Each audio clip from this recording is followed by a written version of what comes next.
Alors, je suis en direct pour partager encore une fois des stratégies pour t'aider à garder ton entreprise vivante en 2020. La situation actuelle avec le monde qui change et le confinement, la quarantaine, enfin toutes les choses que nous avons à vivre depuis que 2020 a commencé ont affecté bien évidemment nos entreprises. Donc comment est-ce qu'on fait pour finalement grandir de cet événement? Comment garder ton entreprise vivante? C'est ce que je te partage maintenant dans ces lives. Salut Claire. Donc, la première chose que je voulais dire, alors si tu regardes, j'ai mis un petit texte encore une fois, c'est « je n'attire pas la bonne cible ». Ça, c'est une croyance, en tout cas, enlevons le mot croyance. C'est une phrase que j'ai souvent entendue en parlant avec différentes femmes entrepreneurs. C'est un petit peu cette idée où tu essaies d'atteindre un certain type de personnes, ou en tout cas tu essaies de travailler et d'aider les gens, et il y a des réponses donc tu reçois en retour, soit que ils n'ont pas ce qu'il faut pour investir maintenant, ou bien ils préféreraient travailler en individuel alors que tu préfères du groupe, ou bien, toujours est-il que l'idée, la croyance que tu as, c'est que tu n'attires pas la bonne cible. Donc, je vais d'abord commencer par te citer, je pense que c'était une citation de Maya Angelou qui disait « Rien de ce qui est humain ne m'est étranger, car je suis moi aussi humaine ». J'adore cette phrase. « Rien de ce qui est humain ne m'est étranger, car je suis moi-même un être humain ». D'accord ? Donc, ça veut dire que quand tu vois de la peur chez l'autre, quand tu vois du doute, quand tu vois de la procrastination, quand tu vois une personne qui n'est pas fiable, qui ne respecte pas sa parole, une personne qui ne paye jamais à temps, toutes ces choses-là, quand tu les reconnais chez l'autre, tu sais qu'elles sont également en toi parce que c'est un être humain. Donc tout ce que cette personne est capable de faire, que ce soit bon ou mauvais, peu importe comment tu le juges, ce sont des choses qui sont en toi également. Donc ça, c'est important d'avoir en tête. Et maintenant, je vais te raconter une histoire, okay, une anecdote. C'est toujours cool, on comprend mieux finalement la perspective qu'on partage à partir de ces histoires. Donc, j'ai un ami, en fait, c'est surtout un ami à mon mari. Il est avocat. Et il travaille donc à la criminelle. Donc, avocat à la criminelle, on comprend qu'il a des gros dossiers, des dossiers très importants, mais aussi des honoraires très importants.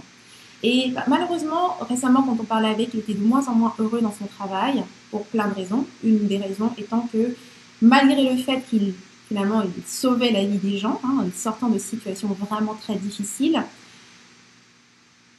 eh bien, il se retrouvait la plupart du temps en conflit avec ses clients, alors qu'il était là pour les servir. Mais non seulement il était en conflit, mais en plus de ça, il devait constamment courir après ses clients pour qu'ils fassent leur paiement. Et donc ça, je trouvais ça complètement dingue parce que s'il y a bien une chose qu'on connaît dans ce monde en termes d'experts, c'est que les avocats se situent bien et se positionnent clairement parmi les experts. Okay, on comprend tous quel est le travail d'un avocat et encore plus un avocat qui travaille à la criminelle. On comprend encore plus, d'accord ? On sait exactement quel est le besoin et à quel point ça va sauver notre vie. Mais malgré ça, cet avocat, cette personne avait beaucoup de mal à se faire payer, tout simplement. Les gens ne payaient pas à temps, il devait courir constamment après ses clients pour être payé. Et du coup, je l'ai regardé et je me suis dit, tiens, c'est bizarre, j'ai l'impression que c'est quelque chose qui est peut-être propre à votre métier parce que il y a quelques années, la première fois que j'ai engagé mon avocat, c'était pour immatriculer mon entreprise. Donc, c'est-à-dire que les revenus étaient devenus tels que maintenant je devais incorporer l'entreprise et donc pour ça il fallait que je passe par un avocat et qu'elle soit incorporée. Et je me souviens que l'investissement était de 1 500 $, chose qui était quand même important à l'époque, surtout quand on commençait, investir 1 500 $. Donc j'avais prévu cet argent, il était déjà planifié et donc quand j'ai été prête, j'ai été voir l'avocat, on a fait l'incorporation, l'immatriculation de mon business et voilà, c'était fait. Et donc au moment de la facture, la secrétaire me dit que je peux payer je pense en 3 fois, quelque chose comme ça. Et donc aujourd'hui, j'aurai juste une partie du montant à payer. D'abord, il y a eu 2 choses qui se sont passées. La première, c'est que mon avocat me proposait 2 forfaits différents. Il y en avait un, je pense, qui était 1 000 $, qui était 1 500 $ et dans lequel j'aurais un suivi pour l'année prochaine, quelque chose comme ça. Moi, je suis allée, je me suis dit, tiens, je pensais que c'était juste 1 500, je suis allée avec le premier forfait. Mais il a tellement insisté, il m'a poussé le deuxième forfait et pratiquement sans mon consentement, donc je me suis retrouvée avec le deuxième forfait. Finalement, j'ai laissé passer le truc et je me suis dit, c'est sans doute parce que ça sera mieux l'année prochaine, j'aurai moins besoin de courir après, je ne sais pas quoi, j'aurai mon avocat et il pourra me faire les mises à jour nécessaires. Donc j'arrive pour payer, on me demande donc de faire juste 500 $ de paiement, c'est tout ce qu'il y avait à payer là maintenant, superbe, et donc je pourrais payer en 3 fois. Alors ce qui m'est pas donné, c'est, on m'a pas dit quand est-ce que je vais faire la suite de mes paiements, à quelle date, rien du tout, ok ? On m'a même pas proposé non plus de faire le paiement en une seule fois. On m'a tout de suite, donné un plan de paiement et sans aucun délai, aucune date, rien du tout. Donc, je rentre chez moi et comme je n'ai aucune date précise pour ce paiement-là, eh bien, qu'est-ce qui s'est passé? Je vous le garantis, si tu vas solliciter en moi la bonne payeuse, je suis une excellente payeuse. Ok, je fais très attention à ce genre de choses. Mais ils n'ont pas sollicité ça chez moi. Ils ont sollicité la mauvaise payeuse.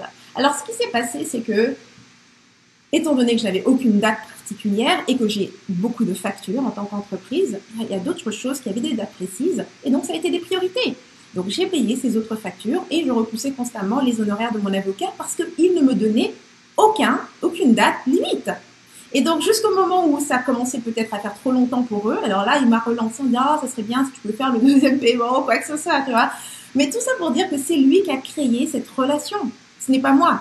Il a créé cette relation. Je m'étais préparée, l'argent était prêt pour faire un paiement unique et pour que ce soit réglé. Mais non, il a créé la situation et il a fait traîner. Et donc, c'est pour ça que j'ai posé cette question à cet ami. Est-ce que c'est quelque chose qui est propre à votre domaine ? Donc, ce qui m'arrive un peu à cette question, à cette fameuse croyance « je n'attire pas la bonne cible ». J'ai certaines clientes à qui je parle et qui vont me dire « ouais, voici ce que je fais pour les femmes, je les aide à développer ce business, je les aide à reprendre leur pouvoir, je les aide à ci, ça, mais je ne peux pas facturer vraiment ce que je voudrais parce que elles sont encore au début, donc elles n'ont pas d'argent ou elles ont vécu des situations difficiles, donc elles ne peuvent pas vraiment investir. » Bref, on crée une croyance par rapport à notre cible et ensuite on l'entretient en proposant des systèmes qui va solliciter chez l'autre ce qu'on ne veut pas. Je répète, rien de ce qui est humain ne m'est étranger. Donc, lorsque tu vois quelque chose, un comportement, quelque chose chez l'autre, c'est parce qu'il existe en toi et il existe chez tous les êtres humains. La question, c'est qu'est-ce que tu es en train de solliciter chez les gens? Est-ce que tu es en train de solliciter la personne qui est faible et qui aimerait être sauvée? Je suis une femme. Crois-moi que cette partie de mon identité existe. Il y a une part de moi qui rêverait d'être sauvée presque à chaque instant de ma vie. D'accord? Que quelqu'un vienne et le fasse pour moi. Il y a une part de moi qui, oui, rêve de ça toujours. Mais ça dépend de ce que tu vas solliciter chez moi. Est-ce que tu vas solliciter la femme indépendante? Est-ce que tu vas solliciter la force que j'ai en moi? Est-ce que tu vas solliciter l'envie de vaincre en moi? Est-ce que tu vas me solliciter la puissance qu'il y a en moi? C'est toi, en tant que leader, en tant que personne qui amène un service, qui doit établir les règles. Et dès l'instant où tu établis exactement les choses de la manière que tu veux que ça se passe, tu vas solliciter chez l'autre les comportements qui vont s'aligner avec ces attentes-là. Donc, je répète, aujourd'hui, peu importe où est-ce que tu en es dans ton entreprise, même si tu te dis, je suis en train de réaligner les choses, j'aimerais toucher des personnes différentes, aujourd'hui même, là où tu es et dans cette situation qui semble chaotique, tu as exactement autour de toi les personnes que tu veux. Ta cible est déjà autour de toi. Maintenant, c'est à toi d'arrêter et de lâcher cette croyance que tu n'attires pas les bonnes personnes et de réellement te poser la question, qu'est-ce que je veux? Qu'est-ce qui serait l'idéal pour moi? Et ensuite, de mettre cela en place. C'est toi qui fais ces changements. Ness qui dit, ce changement de comportement a tellement changé les choses pour moi. Oui, totalement. On avait travaillé avec ça, Ness. C'est vraiment ça. Tu fais le changement. Tu modifies ta perception par rapport à l'autre. Ce n'est pas à l'autre de changer parce que c'est toi qui vas solliciter tel ou tel aspect de cette personne.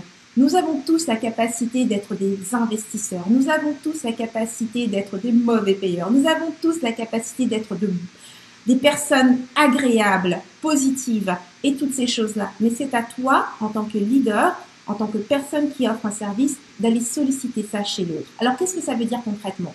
Il y a dans mon entreprise, chez Rebelle Créative, j'adore mes clients. Okay? Mes clientes sont géniales.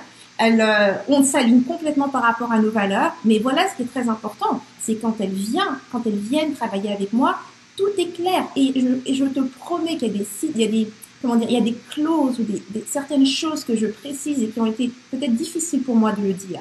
Mais il faut être courageux, d'accord? Une vie pleine, une vie réussie demande du courage.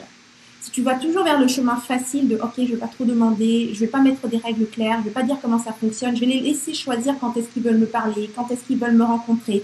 Et toutes ces choses-là, tu te retrouves à solliciter chez l'autre la personne qui est super demandante, ou bien la personne qui n'a aucune indépendance, ou bien la personne qui a besoin d'être sauvée, ou la personne qui veut jamais payer, enfin peu importe, tu sollicites ces comportements. Alors maintenant, j'aimerais que tu prennes un moment, on va terminer là-dessus, pour réellement observer de quelle manière est-ce que tes clients entrent en contact avec toi. D'accord?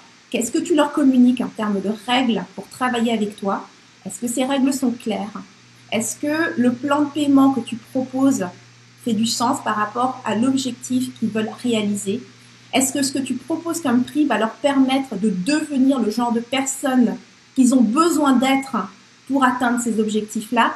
Parce que toutes ces choses-là font partie de ton accompagnement et de ton service et tu dois y penser. D'accord? Donc sur ce, je vais terminer ce live ici. Je vais aussi t'inviter, parce qu'encore là, donc là, dans 2 heures, je serai de nouveau en live, mais cette fois dans mon groupe privé Brille. Je mettrai le lien quelque part, de toute façon il doit être aussi quelque part sur ma page. Et durant ce live, ce que je fais, c'est vraiment un coaching en direct où je regarde les sites web pour voir comment est-ce que tu as placé ta communication. Donc si on parle de la vision, du message et ton expertise, est-ce que tout ça est bien présenté?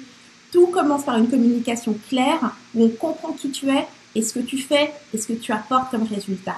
Donc, si tu as besoin d'un regard d'expert sur ton site, je t'invite sur mon groupe privé Brille et à 2 heures ici, donc ce sera 8 heures en France, partout dans ce coin-là, je serai en live de nouveau, cette fois pour coacher et pour réellement regarder les sites et voir qu'est-ce qui serait amélioré, qu'est-ce que tu peux changer pour que réellement on comprenne avec ton site c'est quoi ton positionnement, quelle est ta vision, qu'est-ce que tu aides les gens à réaliser.